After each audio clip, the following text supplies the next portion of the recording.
Welcome back to another episode of the Female Empowered Podcast. I'm your host, Christa Gurka, and we have a great episode for you today because it was a what would you call it? Like a listener inspired question. So I posted a poll on Instagram. And if you don't follow me on Instagram, head over there and follow me today. It is at Christa Gurka.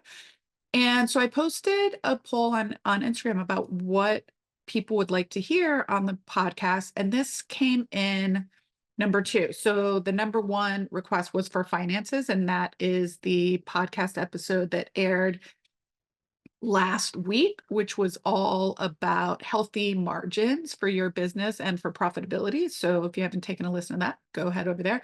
But this one came in a close second, and it was how to deal with problem staff. Now, I'm going to rephrase that to say that how to deal with problems with your staff, because we don't want to call people problem staff, right? Sometimes it's not the staff. Sometimes there is a problem. Sometimes there is a lot involved in this, but we're going to tackle this topic today. And so what I did was I asked people to either DM me a question on Instagram or send me a question. We got a few good questions. Some of them actually condensed. And so what I did was they were very similar. So I just condensed them into kind of the one topic.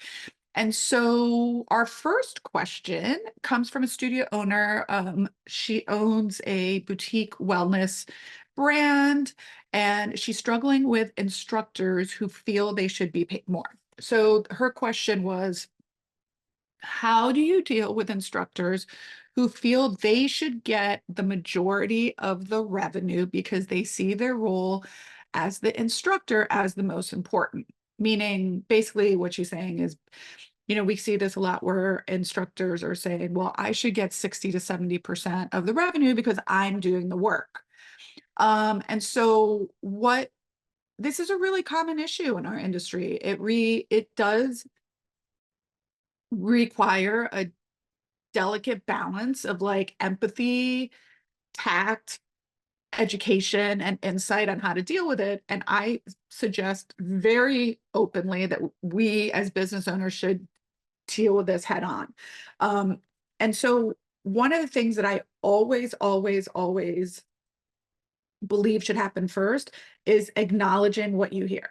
So you should acknowledge the value that they provide and recognize what a crucial role they play, because yes, as the service provider, they are the ones that are providing the service, and they need to be providing a good service in order for these people, to your clients, to come back.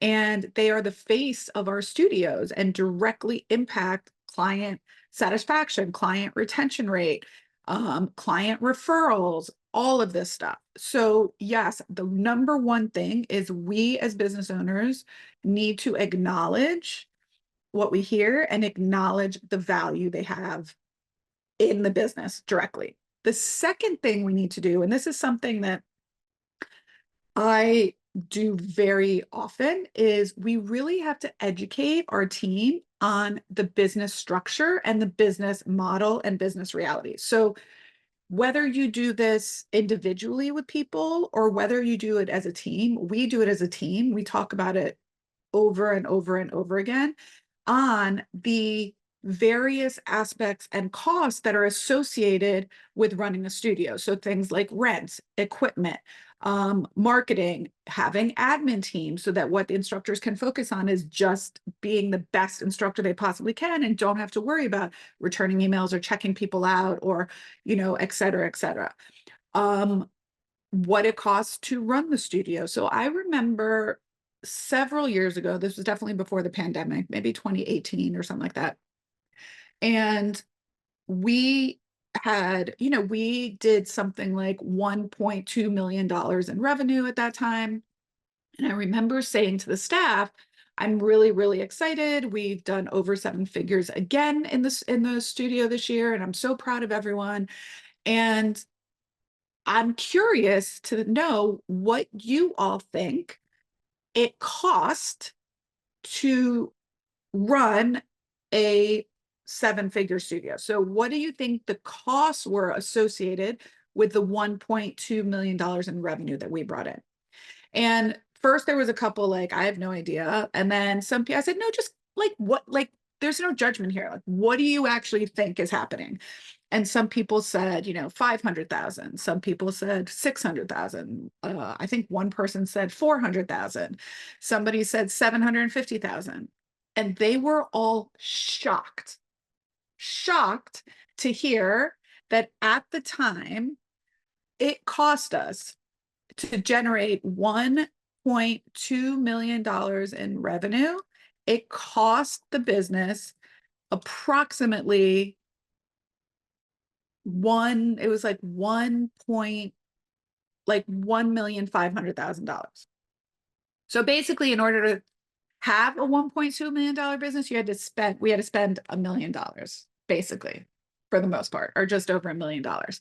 And so they were shocked to understand that. And so I think that a lot of times employees, maybe instructors, admin, think that what they're like, that the business owner is pocketing the remainder of the money that they get from the revenue. So if $100 is coming in and the instructor is getting 40, that the owner is keeping 60.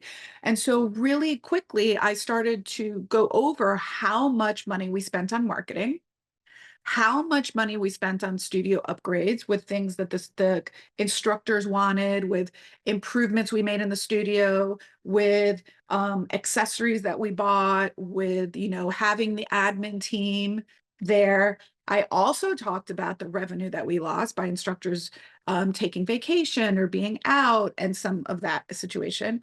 So basically what we did was, I say to my staff in general, you get to keep 100% of your pay. So if you are taking $40 in for every $100 we make, you keep that $40, minus taxes or whatever. I also have to pay taxes on the $60 I keep. Plus, I have to pay for the utilities, which are astronomical now, the rent, our software, which costs about $1,000 a month, our 2-3 admin people, right? Our managers, the credit card processing fees, all of the little ticky-tack things. So it does require a lot of money to keep a brick and mortar facility open, right? So and then once we started getting even out of COVID, when we had to do, especially in our industry, we had to do a tremendous amount of shuffling around. When we were finally able to open in Florida, we had to open at a 50% capacity for a very extended period of time. We had to replace our HVAC systems and do cleaning. And so the expenses were a lot. And then also we had to adjust some pay. So as we were coming out of that, I met with each and every one of our team members and I showed them very specifically how much it was costing us to have each session. So basically, if we had one class, okay, and we generated, I don't know, if we were down to 4 people in a class and we generated $120 per class, right? So $40 went to the instructor, $10 went towards the admin team, right? $10 went towards marketing, $25 went towards rent, $5 went towards electricity and all of that stuff. And then we had taxes. So basically we were literally at a break-even point. So I was like, I cannot pay more right now until we start catching up. And so I think when we explain it to people and they have a right to know, like they have a right to know what's happening in the business. And that's how you also create buy-in from your team, from our staff. So really, really being transparent with compensation structures and explain how you can determine different rates and why you have the rates that you have during these times is a really, really good thing to not only foster team spirit and culture, but also not to diminish their role. They're not getting paid less because they're less than, they're getting paid what they're getting paid just because that's what's available in the business right now. And that's why having profit and having cash flow is important because it gives you options. The other thing I really encourage people to do is allow for, teach them or show them what their growth opportunities can be. If somebody wants to earn more, what can they do to earn more, right? We have a very, very specific rubric that we go through with people in our mentorship group too on how it can take away these subjective decision making in terms of a raise. And so how you can basically say, if you want to get to the next pay tier, this is how you do it.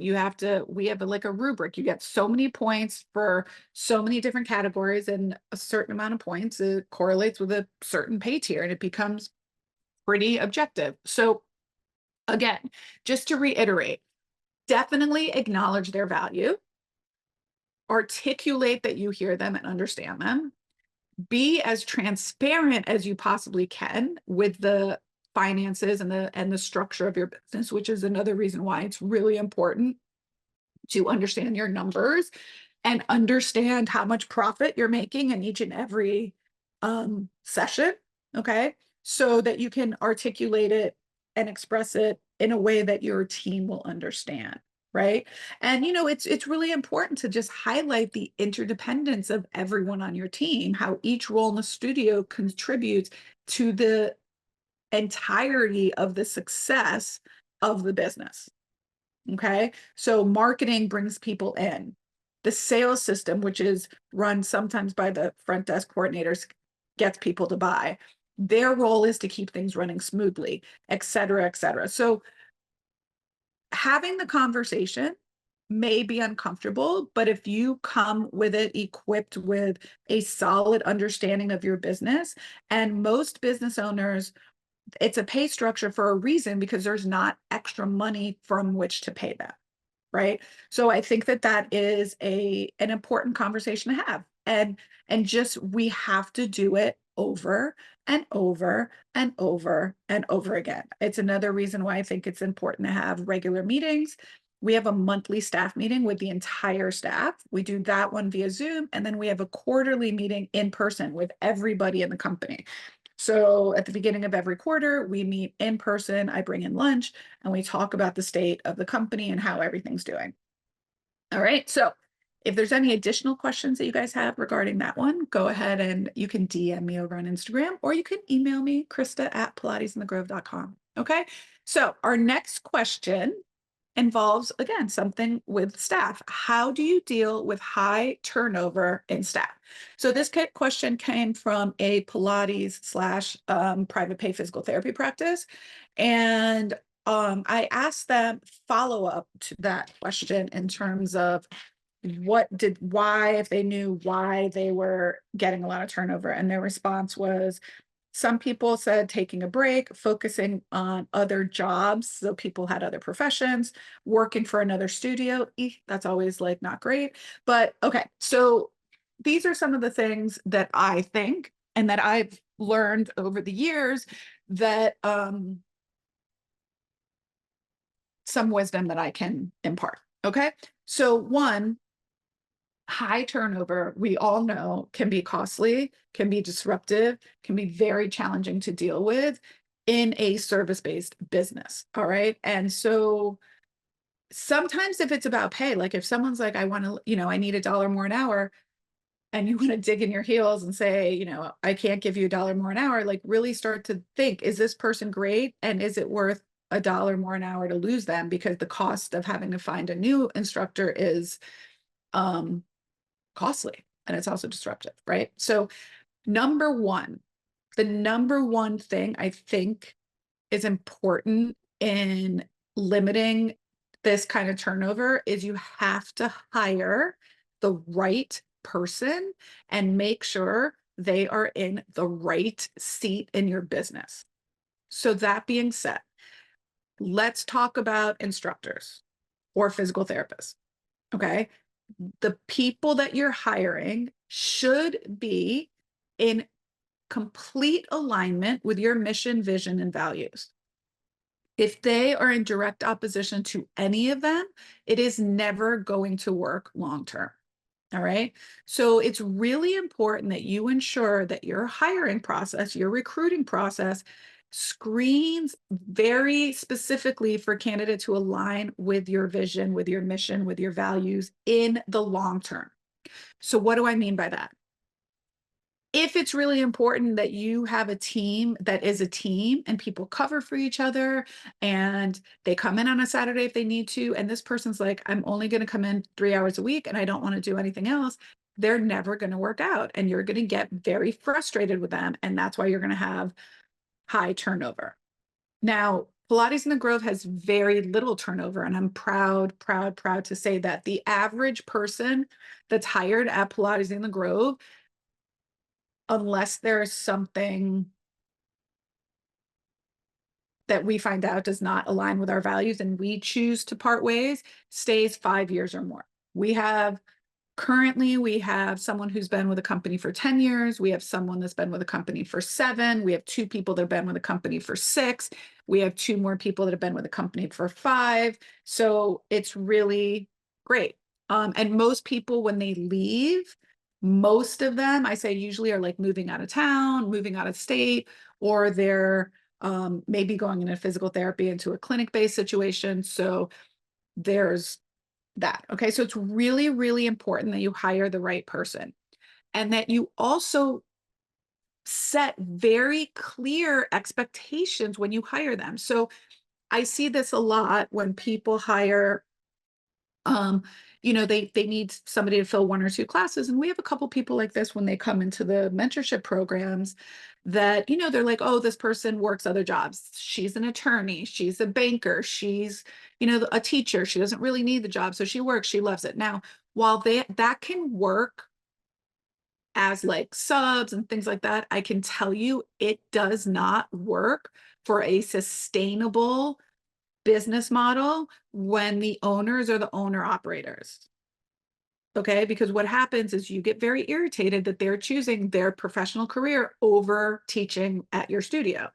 And that was a decision that I made very early on. So I made a decision very early on to go against the grain in the fitness world, and I hired people that wanted this to be their career. So I have staff, Pilates instructors and physical therapists, that this is their full-time job. So I have Pilates instructors that teach 30, 32 hours a week. I have 4 of them right now. And then I have others that are part-time, and they are part-time because they choose to be part-time because they're moms, or maybe they do work in a physical therapy clinic the other times. And then I have a few independent contractors that do have other full-time jobs and teach 1 or 2 classes a week. So that was my decision, and it's really worked really well for us. All right. It's less people to manage. These people need their jobs. That's another thing. When people don't need the income, need the revenue, they're not going to be, the salary, they're not going to be as bought into being like, if you ask them to start doing things that they don't want to do, they're going to be like, peace out. I don't really need this job. And so it becomes very hard to have a culture, have a team that is consistent. Okay. So if someone's leaving to go work at another studio, I want to know, why are you leaving to go work at another studio? Do you need more hours? Can I fill those hours for you? Right? Um, are they working on their other profession? So when I hire people, I ask them. I don't hire people that are going to work less than 5 hours at the studio. So if you're not going to commit to at least 5 hours of teaching or more, you're not the right person to join the Pilates in the Grove team. You may be awesome. You may be the right person to join another team, but you're not the right person to join the Pilates in the Grove team. Okay. And then if I'm going to train someone, like if I'm going to pay for someone's training, before I pay for their training, I say, we're going to pay for your training, for the Pilates training, so that you can pick up a minimum of 4 to 6 classes a week, 3 to 5 classes a week, 8 to 10 classes a week, whatever it is. But make sure you set that expectation before you pay for their training or before you hire them. This happens a lot when we have, so we're a private pay, Pilates in the Grove is a private pay physical therapy practice, right? So that means that we are a fee for service. We charge $225 for our physical therapy services, and people pay us directly. And if they want to submit to their insurance for reimbursement, they can do that privately on their own, right? So we get a lot of new grads that will apply to work with us. And one of the things, I don't hire a lot of new grads, and it's not because they're not good, it's because they just got out of physical therapy school. So what they want to see is a lot of physical therapy. And as a private pay practice that charges $200 an hour, we don't get a lot of physical therapy patients in terms of like what a new grad wants to see. So like we're not getting a ton of post-ops because that is a lot of money out of pocket to go when you're starting, like if you've had a rotator cuff repair or a total knee replacement. So we will get them maybe once, and then maybe when they've exhausted all their healthcare benefits, right? Insurance benefits. We are high volume in back, neck, people that have seen a variety of practitioners and it hasn't worked. Why? Because we can spend our full 50 minutes with our patients doing hands-on work. So when new grads come in, I tell them very specifically, you are not going to see physical therapy patients all day. You will teach a combination of classes. You will do a combination of a private one-on-one session, someone who may be post-rehab and such. But if you want to have a full physical therapy caseload, this is not the place you're going to get that. And I'm very, very clear about it so that they have a very clear understanding. I'm like, if that's what you want, I'm going to recommend you don't take this job because of XYZ. The other thing is, because I've been doing this for so long, I can really anticipate what someone's going to do in 3, 6, 9, 12 months. I can tell you right off the bat who the person that's going to be successful at this business and who the person is not. And there have been some people that have surprised me, but for the most part, I'm pretty good on it now in the last like 2 years. All right. So I just think it's important that you have this conversation during the interview process, and then you continue to have the conversation with them. Like, what is your onboarding process like? Are you meeting with them regularly? Are you coming together as a team? Are you recognizing individuals? Are you creating a culture that really is like, these people are like, I don't want to leave here. I feel valued. I feel engaged. This is great. This is what I want to do. Okay. So now the other thing is you should ask people why they're leaving. Like this person might have said, like other careers. If people have full-time careers, they're not going to make your business a full-time career. So if you want people to treat your business like a full-time career and profession, you have to treat them that way as well. We have to treat them that way. All right. And then also you have to recognize people are going to leave. They're going to leave, and that's okay. All right. But if you have a high turnover, I really would start to look at who is it that you're hiring? What is your hiring process like? What is your onboarding process like? Okay. So those are the important things to look at if you have high turnover in your business. All right. So next question kind of goes hand in hand with like all of the above. So how do you handle these difficult conversations about pay increases or staff performance? How do you handle this? So this question basically was like, how do you handle when an instructor is not performing well, or a physical therapist or a service provider is not performing well, or even you can even do an admin. How do you handle it when someone is not performing well? All right. So the one thing is I would address it head on as soon as possible. All right. This also becomes very important. And again, kind of piggybacking on the last question, what is your onboarding process like? So when I first started, I didn't have an onboarding process. I was like, oh, you're hired. Here you go. Here's your job, which probably most of us, that's how we were hired. So we started really creating a very thorough onboarding process that entails a weekly check-in with your supervisor, whomever that supervisor is, whether it's an instructor, whether it's an admin team, weekly check-ins. And during those weekly check-ins, we talk about what's working well, what's not working well, and how can we both better support each other. Okay. After the first month, those check-ins go to monthly. And then after the first quarter, after the first 90 days, those check-ins go to every 90 days, right? So it's really important that you prepare thoroughly when you're going to have these conversations and you set the right expectations ahead of time for each and every role. So building out roles and responsibilities is important. And when I say roles and responsibilities, it's not like the 17 day-to-day things that they have to do. But it's more like if you do these 3 things, you will be exceptional at your role. And this is again why having like an accountability chart is really important. So when you hire and you bring people in, they know exactly what they're being assessed on. All right. So make sure that these conversations are in private and listen more than you speak.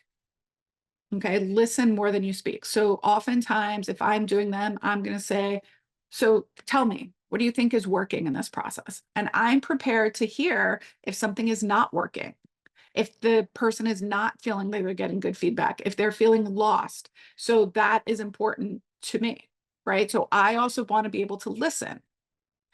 And then I'm going to give a very clear path as to what, in my opinion, is not working in their performance and how I or whoever they're reporting to is going to support them. So let's give an example in terms of like an instructor. Okay, so let's say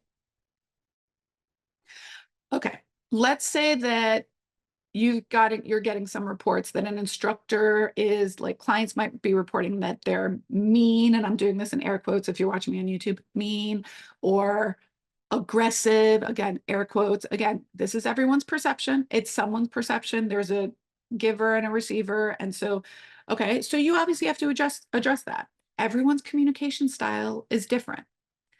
The way that I would address it with the staff member is I would say, I would meet with them in private, not in front of other people. I'd say, do you have some time to meet? If we can't do it in person, I would do it on Zoom so I could see their face and we could see tone and stuff. And I would just say, listen, I just wanted to bring to your attention that we've just gotten some of these reports and I want to hear your take. Is there something going on? What do you feel, is happening? And if they're like, I don't know, I can't, and obviously, this instructor, so maybe you can see how some people would take their communication style as aggressive or mean. And then you can just give them pointers. Like you can say, I do feel that sometimes when you get flustered, so like if someone comes in late, you get a little flustered and then your tone can sometimes sound a little harsh, right? So one of the things I think would be good for you to work on is maybe just taking a deep breath or asking for help when necessary. Okay. So there's no blaming. There's no like, you're just being mean. If you hear, and the other thing is, I would very specifically say that you address it at the time, right? Like as soon as possible. So I heard a instructor, I don't know, this was a couple weeks ago. A new client came into the studio and had come in and she had gotten herself signed up for an advanced class. I don't know how it ended up happening because normally they're blocked off. Maybe she came with a friend. I can't remember exactly what it was. And I was in the lobby and I heard the instructor say to her when she walked in, well, you're not really supposed to be in this class, but we'll figure something out. And I thought, oh my gosh, this is like the worst thing you can say to a new person. This is our first experience here. And so obviously I didn't say something right then and there, like in front of the other clients, but as soon as the class was over, I said, could I have a moment with you? I just want to. And so I said, we went into the classroom, so nobody was around.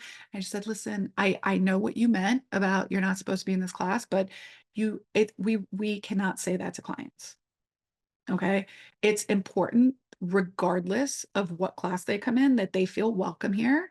And so after the class, if you thought it was really over her head, then you could say something gently and kindly. So I know that you did not mean it in a mean way, but that's how it comes across, not only to her as a new person, but to some of the other people. So it's just important that just maybe consider that the next time. And that's it. I don't need oh my God, but this is what I'm thinking. And what she said was, okay, you're right. I'll remember that. And that's great. That's how the conversation should go. Right. So I think it's important that you listen to your team. Okay. Be direct and empathetic at the same time. Okay. Acknowledge that, I mean, unless you know that someone's really specifically trying to be a pain in the ass, and if you have to say things like over and over and over again, that's when you really have to,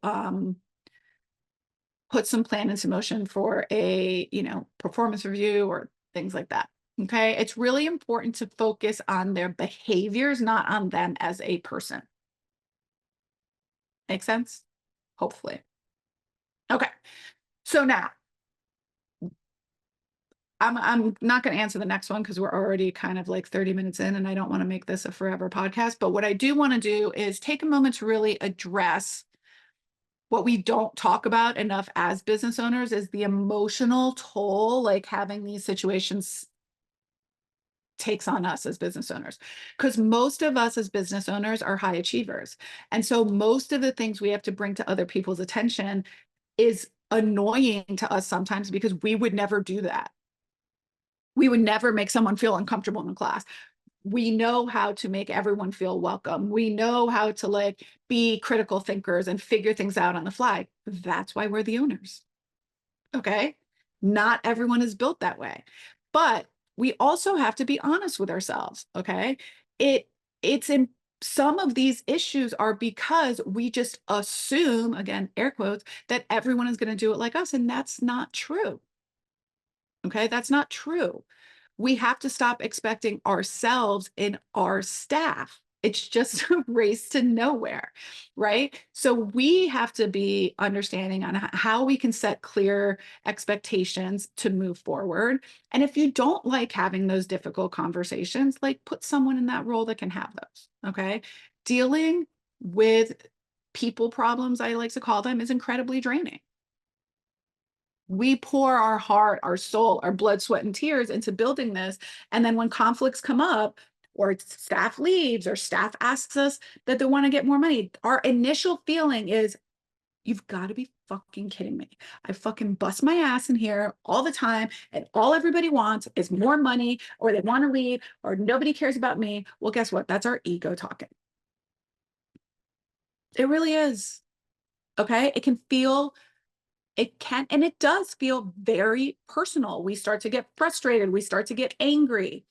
This is again why I do believe being in communities of like-minded individuals, the mentorship that I'm in, the mastermind. I was actually just having a huge text back and forth. I'm having an issue, not an issue. I have a concern in my business that I wanted to run by some people that I really, really respect in my industry. Shout out to all of you, you know who you are. And all of them, every single person responded. I sent it at 8:30 this morning. It is currently 11:30. So within 3 hours, I've had all 5 people on the text respond to me with feedback. Okay. And empathy. So that's why being in groups like this is really, really powerful. Okay. What I want you to remember, if I can give you anything, is we don't define our success or our worth by our business. Okay. If we're having challenges in our business, it doesn't make us a bad owner or a bad person. Okay. And these challenges themselves do not define our business. They are a normal part of running a business.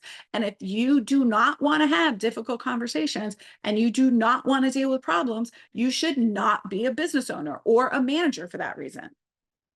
One of the biggest things and the biggest up levels that we as business owners can do, and if you're watching me on YouTube, you can see I'm getting very passionate about this because I'm like pounding my fist, is we need to learn to manage our emotions and stay focused on being clear, being kind, and the long-term goals of our business. It's okay to acknowledge our feelings. It's okay to feel stressed and upset. We can give ourselves permission to feel those feelings. It's okay. And we don't have to judge them. All right. But connecting with other studio owners or joining business groups is really, really valuable, and where we can share these ideas and share these thoughts and have people help us see things from a different perspective. Right. So maybe that instructor that's asking you for more money is just needs to look at something from a different perspective. It doesn't mean that they're selfish. It might just mean like, hey, I would love to know how I can generate more. And all they need is that information. Okay. So it's okay to have these conversations. We are not responsible for another adult's emotional reaction. We are responsible for our emotional reactions and our ability to have conversations with an emotionally neutral tone. Okay. Now, I'm not going to tell you that they're not going to, like, they are uncomfortable and they suck. And there are some times where I got a message from a client the other day that, like, some of the equipment, we just had our equipment maintained, and, and then they're like, well, there's a scratch here and this thing is loose and da da da. And I'm like, but what clients don't understand too is when we need to replace equipment, prices need to go up. And these are okay. These are things. It's really, this is again why it's important to maintain our perspective on why we are doing what we're doing. And the fact that we are the owners puts us in a seat that we have to have these conversations. And it's okay to do. It's also okay to punch a pillow every once in a while if that's what you want to do. So the advice I can leave you with is deal with these situations head on and don't wait. Okay. Set clear boundaries and expectations from the beginning. Demonstrate respect for your team and your business. Okay. Dealing with them head on really does prevent snowballing into a major, major crisis and creates a culture of open communication and trust. All right. So, the right decision oftentimes for the long-term success of your business is uncomfortable in the short term. It is. It's uncomfortable to have a difficult conversation with a customer or a staff member in the short run, but for in the long run, it certainly, certainly does um, benefit the long-term health of your business. All right. So I hope you like this episode. It's a lot. And I know we all have to deal with challenging conversations. And I know it's draining for most of us. All right. It's even draining for me. But again, like I said, some of the things that help me are I'm not responsible for another adult's emotional reaction. I am only responsible for keeping my emotions in check and dealing with this as I should, with clear, kind expectations and conversations. Okay. All right. I hope this didn't get anyone too fired up. It got me a little fired up, but I'm really passionate about these things. I'm really, really passionate about helping business owners see things from a different light and also step into the role of being a little bit more emotionally balanced so they can handle all of these conversations. So what I'm going to tell you is, like, these challenges don't go away. They stay. What changes is you as an owner get more emotionally regulated to handle these situations in the future. And that's my goal for you. All right. All right, everyone. That's it for now. That was a long one, and I'm going to go drink some water. And I hope this helps you. And until next time, my friends, bye for now.